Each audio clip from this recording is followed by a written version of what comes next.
Welcome to a very special edition of previously unseen clips from this series of Would I Lie to You? Joining Lee Mack tonight, Bob Mortimer, Richard Osman, Jermaine Genus, Moira Stewart, Alex Jones, John Cooper Clarke, Claire Balding and Joe Lycett. And joining David Mitchell tonight, Danny Dyer, Gabby Logan, Steve Backshaw, Alan Davis, Jermaine Greer, Greg Davis, Rod Gilbert and Nick Grimshaw. And so we begin with round one, Home Truths, where our panellists each read out a statement from the card in front of them. Now, to make things harder, they've never seen the card before. They've no idea what they'll be faced with. And it's up to the opposing team to sort the fact from the fiction. And Danny is first up. I've buried £1,000 in cash in a secret location in case I ever have to go on the run. When did you hide it? About 10 years ago. Are you willing to say on national television exactly where it is? No. I think I'll keep it double low, to be honest with you. You know, because if I'm on the run, it's going to be on top for me and it'll be the first place they look, won't it? If I'm sniffing it. Not that I'm going to be on the run. I'm just saying that, you know, I've buried a bag of sand, which is £1,000, right? Right. Somewhere, in case it comes on top. What does that mean? Somewhere? No, on top.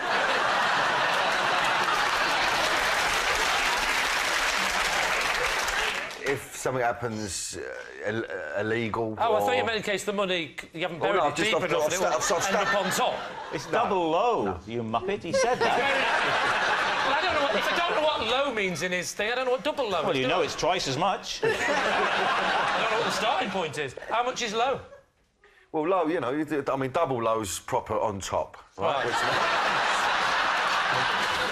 Don't forget, anybody watching, we do have subtitles. Use that red button. What would you imagine that you could get into trouble for? We don't count acting. Sorry. I like that reaction. It's a good reaction. Right, so... Healthy.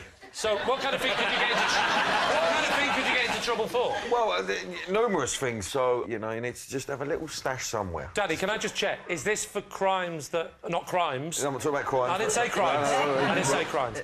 Is this for murders that have taken place previously or things that might happen in the future? Are you asking Danny to confess to crimes? All right, so do you think you might have to move abroad to start a new life? Well, not abroad, Margate or something like that. Someone... get off the plot, you know what I mean? No one goes here. How long could you last on a bag of sand? Well, it depends where you are, Margate. You can last about 10 years, you know what I mean? And how did you bury it? Was it under cover of darkness? No, it was in broad daylight. I wouldn't go at night, you know what I mean? Why did you do it in daylight? Well, because it's in a... well, I'm giving it away now, aren't I? You're not. It's not. I'm not going to go. Daylight. I think I know where it is. I know where it is. It's somewhere outdoors. I'll go and get it. It's in an area that's, you know, ain't got no houses around and there's no gaffs about. It's... Right, so you buried it in like a forest or something? Not a forest, no, it'd be too tricky for me to go and find it. No, not a graveyard. If I get it right, that'd be out of order when they're digging up a grave and whacking a grave. No, it's a field. A field? In a field? Ah. Presumably now you possess a treasure map. No. Well, how are you going to remember where it is? It's about where I whacked my motor. You've what? You killed your car? No. I parked my car. Yeah, but you drove your car away, though, didn't you, afterwards, so it's not still there. You do know that when you got back in the car and drove away, saying it's by the car is no longer a help. I parked my car next to something that I will remember. Ah, now, so you drove... What is that thing? I'll tell you what it is. Good. No, I don't want to know. Why? Well, it might be next to a sort of Norman Wisdom statue, you know, and there's only... There's only a few of them knocking about, is what I'm saying. It's not near a Norman Wisdom statue. It's not... No. You can't expect Danny to give away the location on television of where his bag of sand is. No. So for a minute then, I really thought I was in some gangster film where he's gone, I've whacked it off and buried it near the Norman Wisdom statue. Have you been back to check on it, to check it's still there? No, it'd be stupid, wouldn't it? You know, it's there. No one's gone near it, I know that. It's impossible to find.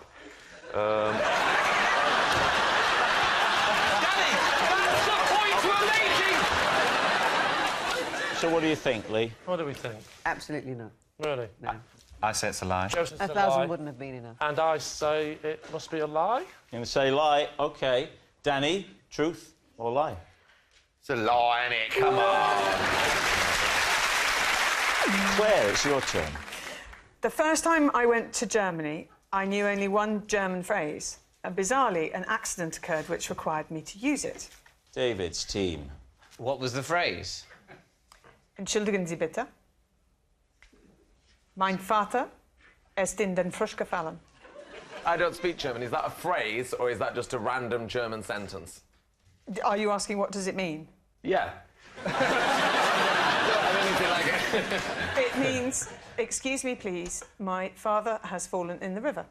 That well-known German phrase. Had your father fallen into rivers elsewhere for you to learn that phrase? No! Was he like a serial...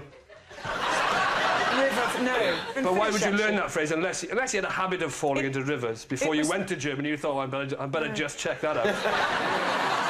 So you, total coincidence. I think I learned the phrase, my father fell in the river. Yes. You went to Germany and your father fell in the river. I think I read it. You see, I think I read it. I decided. I don't know. I'm going early on this one. So what happened with your dad and who did you say that phrase to? Were Were you just shouting it from the banks? No, we were skiing and he skied off, he was going off piste and he skied into a little river by mistake. What is the German emergency? Is it 999? That could cause all sorts of difficulty, couldn't it? Because they're saying in German, do you need help? And you'll say 999, and they go, forget it. And then... I didn't.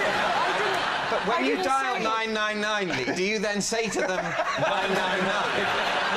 Have you got one of those old phones where you had to call to the operator and go 999 at once, the vicar has been taken ill? Claire, who did you end up saying this phrase to? To a passerby, A skier? yes. Right. No, tennis player, Rob.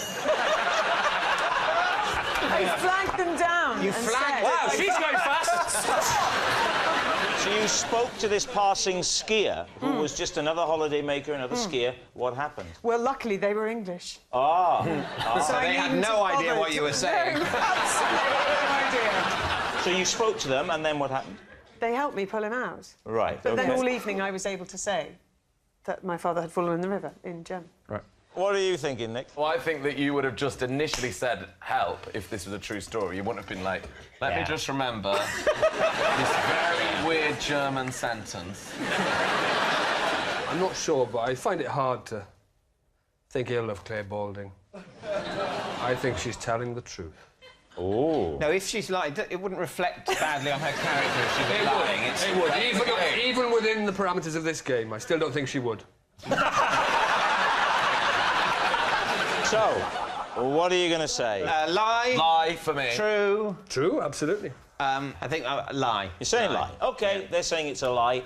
Claire, truth or lie? Would I? It's true.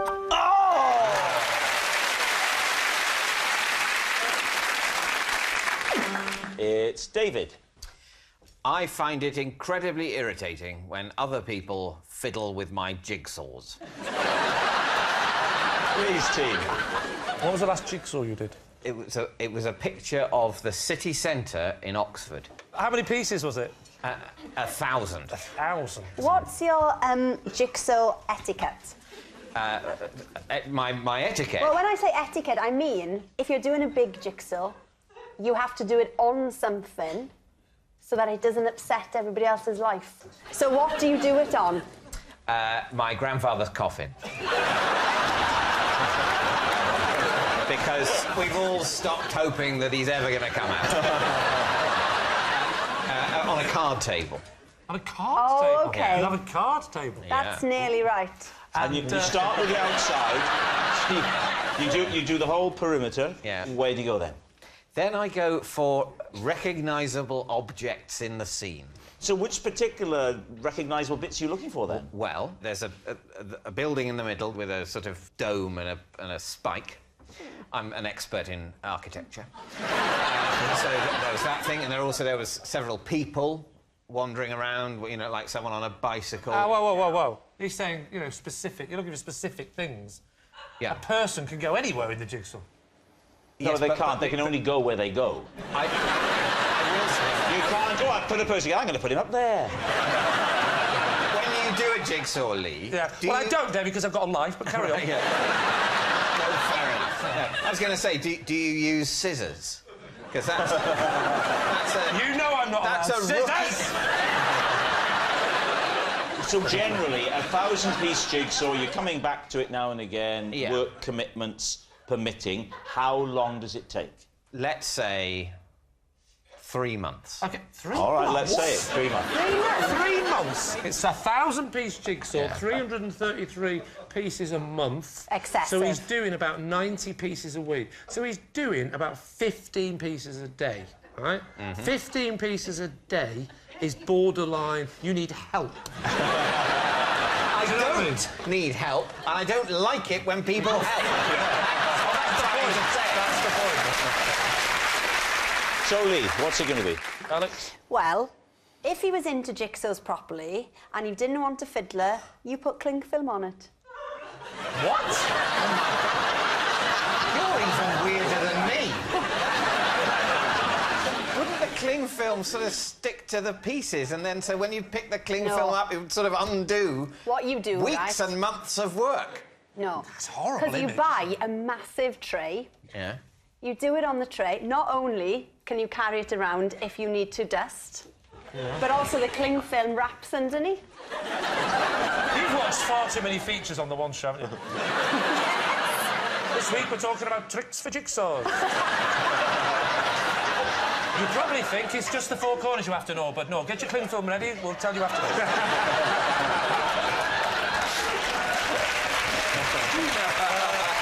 John, do you think it's...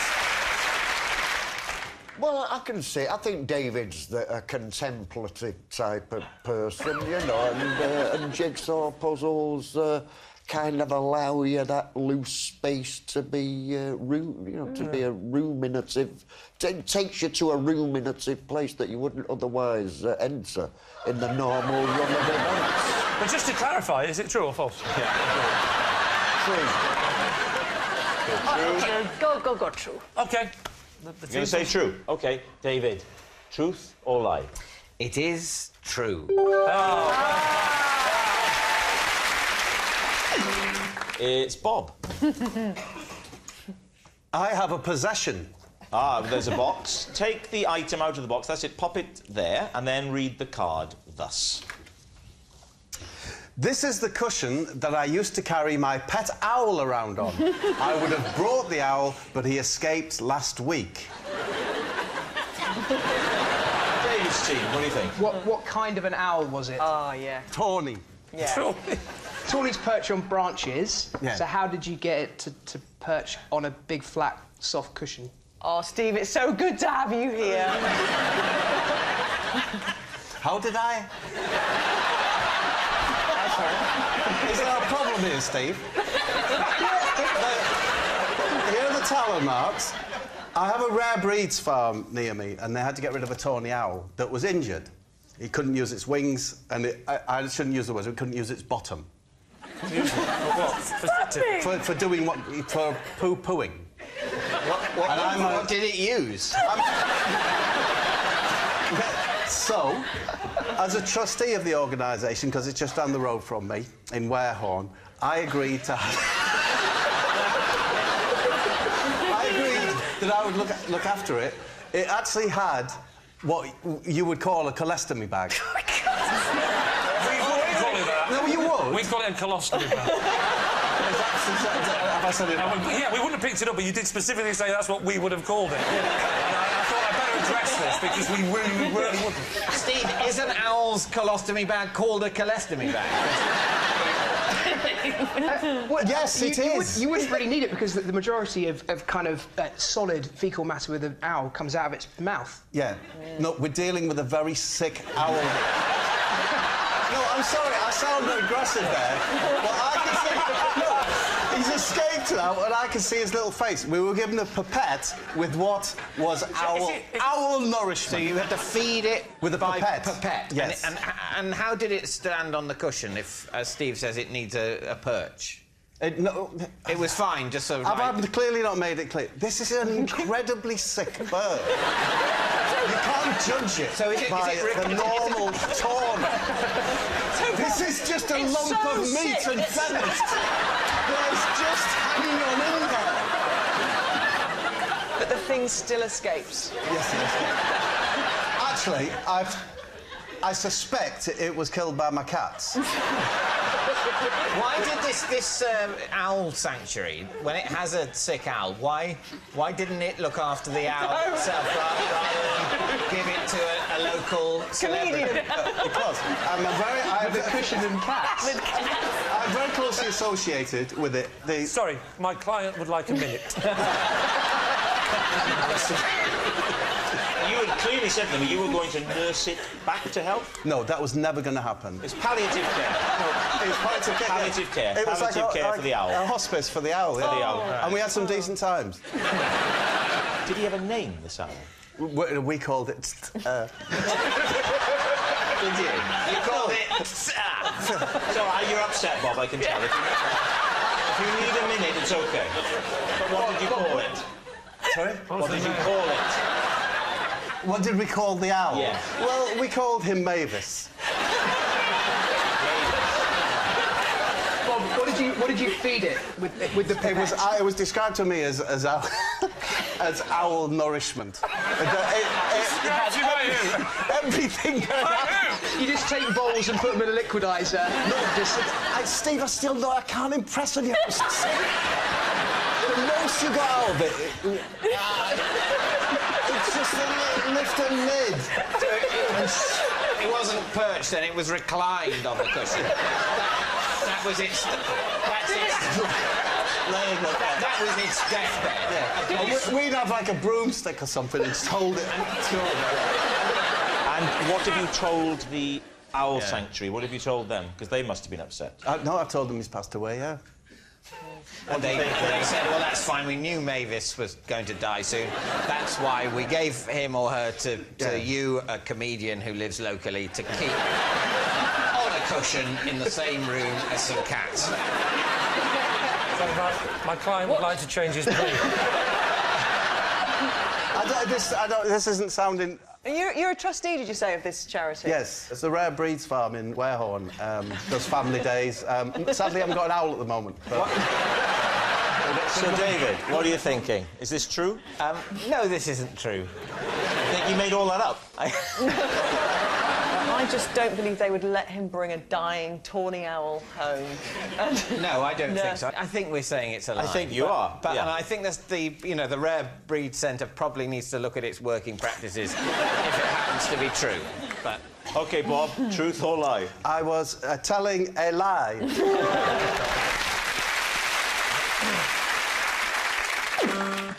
It's Jermaine. Possession. Possession. Now then, there's a box under the desk, Jermaine. Could you read the card first and then take the item out and pop it on the desk, please? This is the bag I wear on my head to carry my shopping home. All right, so let's see the bag. Just pop it in between you and David there on the desk. That's it. You say wear it on your head? Yeah, we need to see this. You do like this. This is a... This is a tump. It's a You've obviously done that before. It's a tump line. Tump line? What's a tump line? People all over the world carry things like this, especially if they haven't got beasts of burden. You become the beast of burden, so... Sorry, have I just turned over? Oh. What are you doing with your arms? You're walking with a stick or carrying a baby or whatever. You're walking with a stick and a baby at Tesco? Well, you see, it comes from somewhere else, this amazing thing. Where do you shop? Tibet? No, I shop in Essex. You come over here, Jermaine, if you would, and I'll tell you what we'll do. I will be working at the local supermarket. I'm the new young checkout boy, and it's good that you get some practice in. And I'm checking. Right, is it ready? Okay, yeah. Ready? Here we go. Get ready. Get ready. Beep. There you go, love. Beep. And some oranges, I see. Lovely.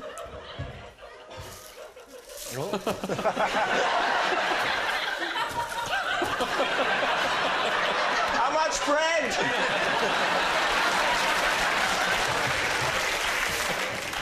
Can I just ask a question? At this point, are there people in the queue looking at you face on?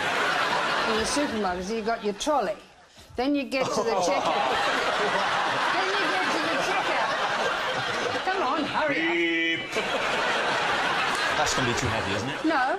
Put Are it you in. sure? Yes. If I kill you on the television... There could be a dead body in there. That's how big it is. Is that all right? Yeah, I'm still cool. All right. How far would you walk with those, Jermaine? I can walk any amount of distance. And how do you get it off? How do you get it off without doing yourself... Oh, careful. Isn't that a problem? Well, very convincing. What do you think, Lee? Jermaine? She don't strike me as a person that's going to be too fussed about what people think. OK. And also, it kind of suited her. I think it suits her. I think it's 100% true. If this is true, I've got one word for you, and that is Ocado. My team say true. I doubt it, but we'll go with the team. You're going to say true. Jermaine, truth or lie? True. Greg, your turn. When I was a teenager, I used to have to butter my legs in order to squeeze into tight leather trousers. Please, team. Off you go. What age sort of thing? What age are we talking? I was 17, and it was when I was experimenting with being a goth, actually. You don't look like a good goth to me, because you're too close to the sun. I wasn't.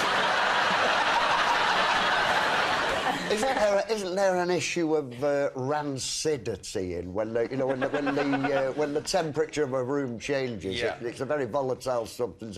It moves from a solid to a liquid in the blink of an eye. And I wish you'd have been my science teacher. School would have been so much more fun. there's an issue around odour here. You're forgetting that I was a teenager when I was doing this, and I generally stank. I mean, it wasn't butter, actually. It was a margarine spread of Worse. It wasn't worse. It worked.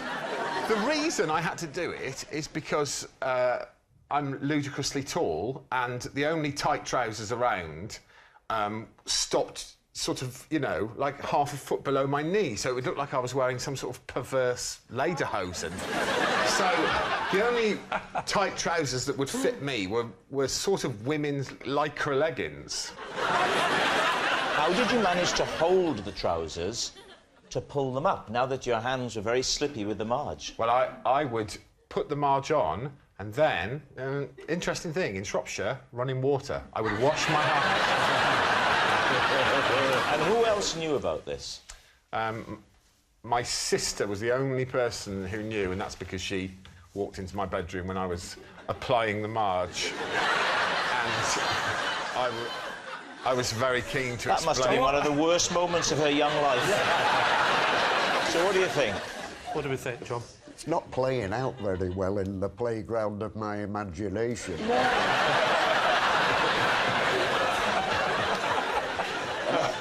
I think that's the most wonderful way anyone has said lie on this show. Oh, I really want it to be true. It is true. Because to see you in a woman's legging would be magical. Well, you just call me. I've got my doubts here is because we've gone from leather to lycra and butter to margarine. No, they were leather... yes. No. They were leather effect. You didn't ask me. They were a sort of leather effect trouser.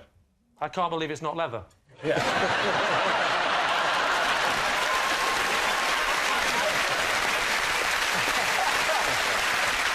OK, what are you going to say? You're saying it's a lie. Alex is saying Oh, I'm sorry, John. I'd love to agree, but I think he's a bit weird.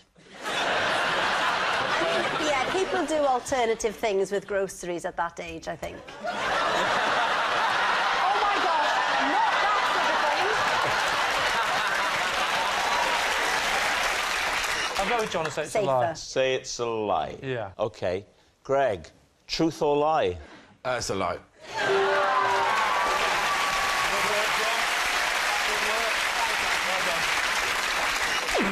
It's Jermaine. If ever I took a penalty, I would choose to place the ball to the left or right, depending on which of my socks was the muddiest. David's team. Oh, right. Alan, what's...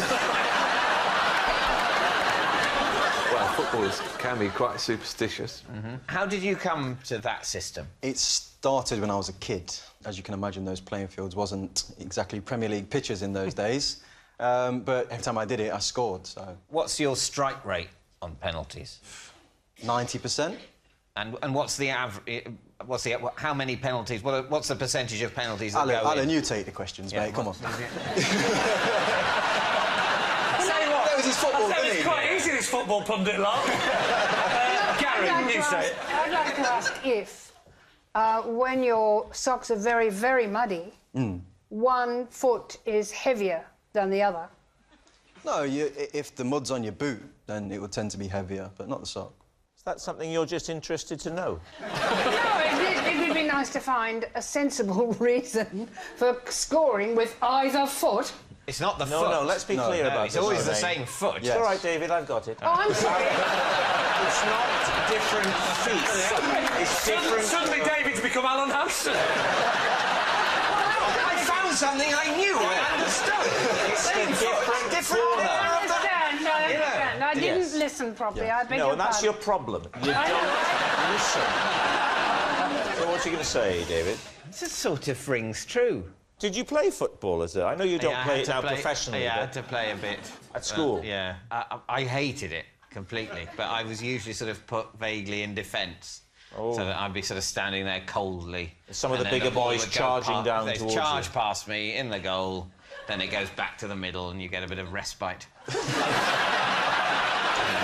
And what time was chess club due to start? And yet I wasn't very good at chess, so, you know... Really? Yes, a pathetic physical specimen and intellectually not that creative either.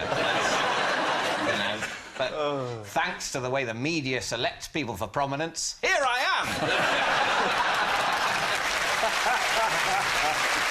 OK.